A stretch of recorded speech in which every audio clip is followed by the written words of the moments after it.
Жақсы, бүгінгі сабаққа жақсы дайындықпен келген шығарсыздар. Ендеше біз сабағымызды бастайық. Рахмет, орындарыңызға жайғаса қойыңыздар. Ендеше бірінші сабағымызды бастамас бұрын біз мына жерде тұрған керемет қандай түрлі түсті қағаздарда безендірілген сөздерді таңдау арқылы қазір топқа бөлінетін боламыз. Келіп, бір екеуден таратпақ қағаздарды алыңыздар. Келе қойыңыздар.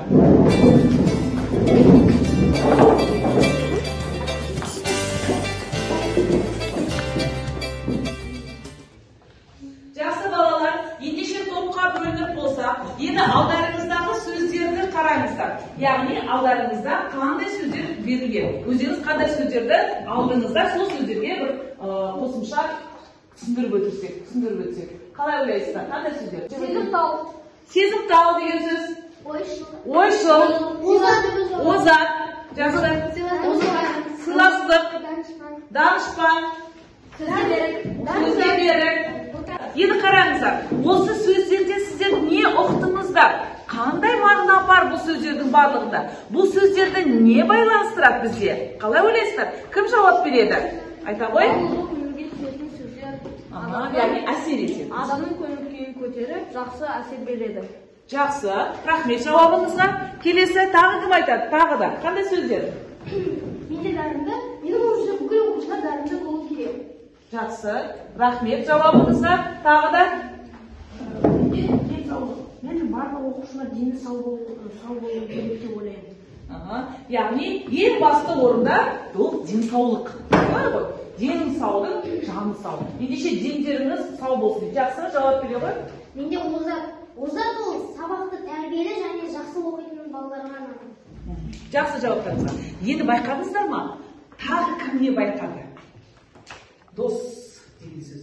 Д және О және С деген сөздерден басталды ма? Байқадыңыздар ма? Жақсы. Ендеше бүгінгі біздің тақырыбымыз достық жайында. Әрине, достық жайында. Өте жақсы таптыңыздар. Яғни бүгінгі біздің сабағымыз достық жайында. Дарындылар. Мына жерде озат оқушылар және сүйіспеншілік. Үшеуін қосқанда не болды? Дарындылар, озат оқушылар, сүйіспеншілік. Не болды? Дос деген сөз шықты. Д басқа әріптерін алатын болсаңдар, дос деген сөз шықты. Яғни біздің осы сөздердің өзінде жасырынған екен. Ендеше бүгінгі тақырыбымыз біздің достық жайында. Дос таңдай білу деп аталады екен. Ендеше дұрыс дос таңдай білу ол өмірдегі мақсаттардың бірі. Біз алға мақсат қоямыз ғой. Сол мақсатымыздың бірі дұрыс дос таңдай білу. Неге дұрыс дос таңдай білу қажет? Мұқағали Мақатаев айтады: досым, саған сенемін, сеніп өтем, жолы бөтен демеймін, жолы бөтен. Достық деген адамның көрік екен, достық деген ақылдың серік екен. Кім қандай мақсат күтеді, өзіне қандай мақсат қояды? Әр топтан бір мақсат айтып жіберейік. Бүгінгі сабақта біз не алғымыз келеді, қандай мақсат күтеміз, қоямыз алдымызға. Айта қойыңыздар, қандай мақсат қоясыз өзіңіз алдыңызға? Мен осы тақырыптың арқасында өзіме достық таптым еді. Жақсы, рахмет. Сіздерден? Мен осы бүкіл сыныбымыз одан сайын достасқанымызды күтемін. Яғни мақсат, сондай мақсат қоясыз. Топпен жұмыс жасау арқылы біздің достығымыз нығаяды деп ойлайсыз. Біздің сыныбымыздың барлығы дос болып, сыйластығым жоғары болған. Жақсы, рахмет. Кім айтады? Дос жайында қандай мақал мәтелдер білеміз? Бір-бірден айтып өтейік. Айта ғой. Ақылды айтпа, досыңды сатпа. Жақсы. 100 теңгем болғанша 100 досым болсын. Дос көпті жау алмайды, ақыл көпті дау алмайды. Жақсы. Дұрыстап тұрып жауап. Ағаш тамырымен мықты болса, адам досымен мықты. Жақсы. Кірме досына, келер басына. Жақсы. Құс қанатымен келер жолдасымен. Жақсы. Мақал мәтелді кім түсіндіріп жүреді? Біреуін жаңағы айтқанын. Біреуіңіз ғана түсіндіріп жүріңіз. Сенің досың көп болса, сені ешқандай жау жеңіп ала алмайды. Сен қанша көп досың болады, сонша сен мықтырақ боласың. Ал ақылы көпті дау алмайды деген, сен ақылды болсаң, сен ешқандай дау алмайтын болады. Жақсы, рахмет. Шынайы дос табу ол қиынның қиыны. Достық деген жай сендер қазір айтып жатсыңдар, адал болу керек, мейірімді болу керек, тағы басқа деген сияқты.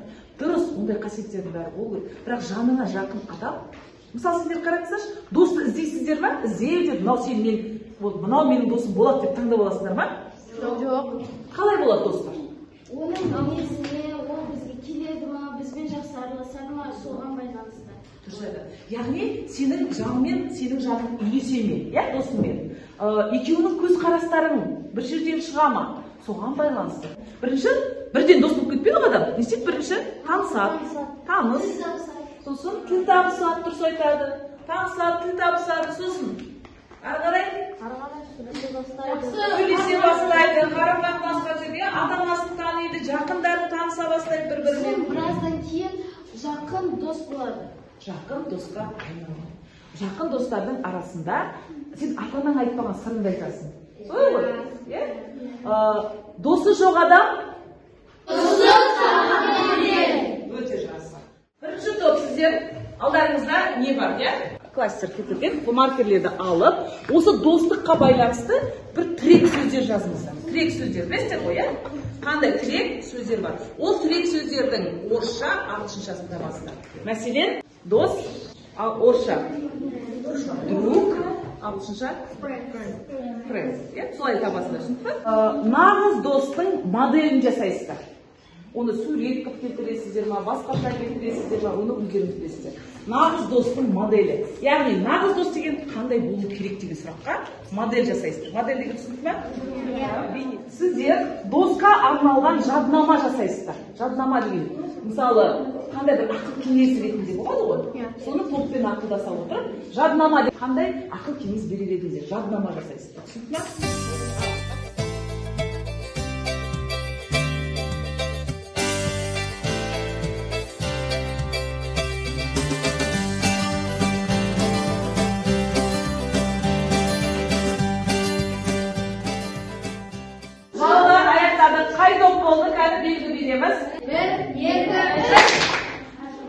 Біз достың моделін жасадық. Біздің достымыз әрдайым біздің қалымызды біліп отыру керек, адал болу керек, қамқор болу керек, мейірімді, білімді, сыпайы және де дарынды болу керек. Осы тақырыпқа байланысты біздің өлеңіміз бар, достық өлеңі. Досың керек әр кезде, көмектесер әр жерде, орға түссенде келер, қол ұшын берер. Нағыз досың бар жерде, жеңесің әр сәтте. Жалған досың бар кезде, жығыласың әр жерде. Жақсы, рахмет, балалар, ұнады ма? Ұнаса, бас бармағымызды көтереміз. Кәне, кімге ұнады, бас бармақтарыңызды көтеріңіздер. Жақсы, рахмет, сіздерге көп рахмет. Күлкінішті, смешной, funny. Салмақты, серьезный, serious. Жақсы, рахмет. Тағы да қандай сіздер қосатын едіңіздер? Және қате бар ма? Жақсы, кері байланыс берейік дарындылар тобына. Дарындылар тобы біздің өтіп жатқан тақырыбымызды толықтай қамтыды. Барлығы жақсы болды, бірақ оларда тек қана бірақ қателік болды. Қазақ тілінде күлкінішті деген сөз жоқ. Тек қана күлкілі болу керек, ал былай барлығы жақсы болды. Яғни күлкінішті деген сөздің орнын күлкілі деген сөзбен өзгертсеңіздер дұрыс болар еді дейді. Жақсы, рахмет жауаптарыңызға. Қол соғып қояйық. Дарындар тобына. Өте жақсы. Отыра қойыңыздар. Болды,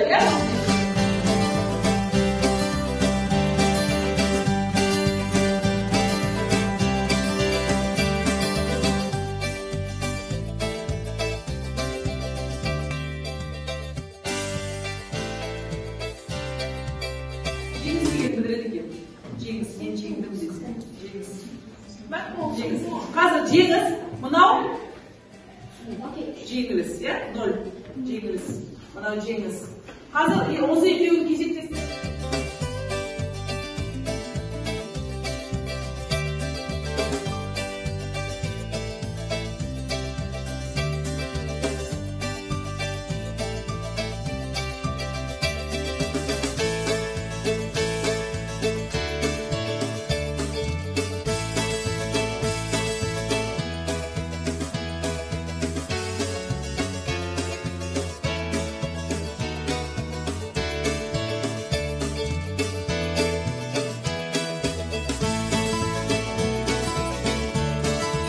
Жағдаяттық сұрақтар берілген.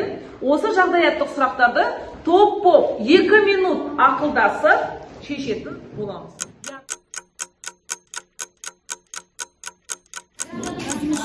жақсы. Дарындар, енді ұзатып тұрсақ. Біздің жағдайы. Сен физикадан ешіп шығарып келдің. Жосы сенен көшіріп алды. Сенен келген қатені ол байқап өзіне қатесіз жазды. Үй жұмысынан сен 4 деген баға, ал ол 5 деген баға алды. Сен осындай жағдайда не істер едің? Біздің көрініс.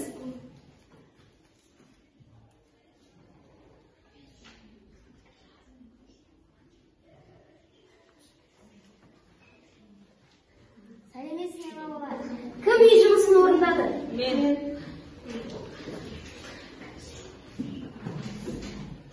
Мына жерде сенде бір қате бар, сенде 4.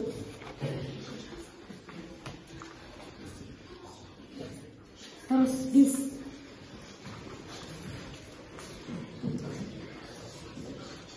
Бұндай жағдайда біз досымызды жұбатып 4 алғанда, ол да күш екенін айтуымыз керек. Достықта мынандай әрекет бар. Достықта егер шынайы дос болатын болса, ол көшіруді емес, соның шығару жолын өзі үйрететін еді. Яғни шығару жолын, анау сөз бар ғой, адамға балық берме, қармақ бер дейді. Яғни өзі үйреніп алу керек. Ол балықты үнемі жейдесе, ол қолынан ешнәрсе келмейді, үйренбейді. Ал қармақ берсе, ол өзі соған ниеттеніп, өзі тыраштанып, соны балықты өзі аулап жеуші еді. Сондықтан да бұл жерде Жауабын айтпау керек, тек жауаптаса ол соны бірлеп шығарып, сосын білмейді ары қарай. Ал егер де сіз оған түсіндірсеңіз, ол ары қарай бәрін шығара береді. Рахмет бізге сүйіспеншілік не көп тұрса. Бірінші топ бізде сүйіспеншілік тобы. Мынау не? Бес. Ағаш, дос. Екінші топ.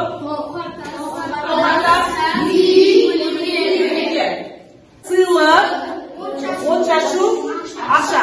Осы сөзбен тез байланыстырасыздар. Яғни ассоциациясы. Неге достықты осы сөздермен байланыстыруға болады? Ағаш тамырымен мықты, сөйтіп достық өзі мықты. Яғни ағашпен байланыстырудағы себебіміз ол тамырына байланысты екен. Жақсы, келесі мұз.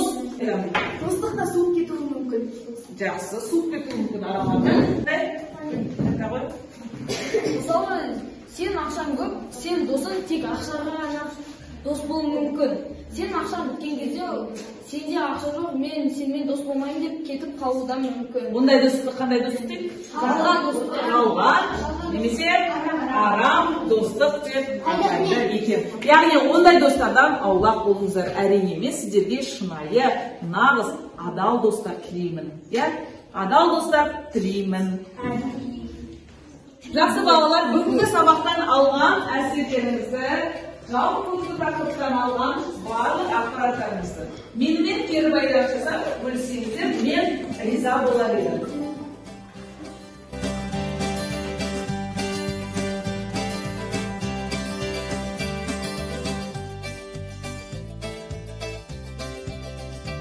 Жүрек, қол, ми, ауыз бар, не айттыңыздар? Ауызды алғандар бүгін не айтты? Соны жазады. Миды алғандар бүгін миларынан не тоқыды? Соны жазады. Қолды алғандар қолмен бүгін не істеді? Соны жазады. Ал жүрекке бүгін не тиді? Қандай ақпарат тиді жүрекке? Соны жазасыз. Жақсы, алып біле қоямыз.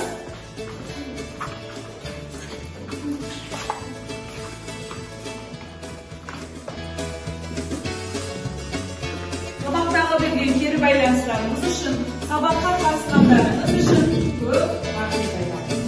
Осымен сабағымыз аяқталды.